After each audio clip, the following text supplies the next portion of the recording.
சச்சின் டெண்டுல்கர் பத்தி பேசுறதுன்னா டெண்டுல்கரை பிடிக்காதவன் கூட பேசிடலாம். ஆனா டெண்டுல்கர் மேல வெறியா இருக்கான்.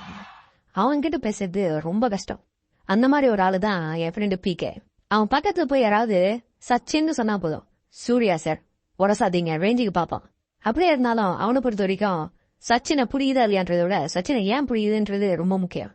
அதுக்கு அவன் ஒரு எக்ஸாம்பிள் சொல்லுவான். அதுதான் 2003-2004 ஆஸ்திரேலியா சீரீஸ். சச்சின் மாதிரி ஸ்ட்ரெயிட் டிரைவ் கவர் டிரைவ் ஆடுறது உலகத்துல யாரும் இல்லைன்னு சொல்லலாம்.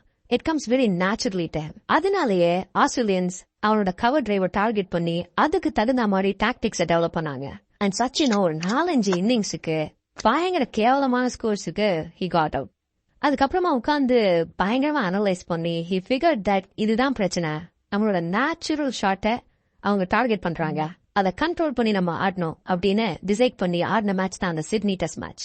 1 ரன் 2 ரன் இல்ல, அந்த டெஸ்ட் மேட்ச்ல 241 டபுள் செஞ்சுரி அடிச்சது கூட பெரிய விஷயம் இல்ல. ஆனா ஒரு பால் கூட அவரோட நேச்சுரல் ஷார்ட்டான கவர் டிரைவ் ஆடாம ஆடினது. அந்த விஷயம் எனக்கு அப்ப புரிஞ்சதை விட அதுக்கு பல வருஷத்துக்கு அப்புறமா தான் நல்லா உள்ள இறங்குச்சு. இது வரைக்கும் நீ செஞ்ச பல விஷயங்கள் உன்னை இந்த பொசிஷனுக்கு கொண்டு வந்து விட்டுருக்கு.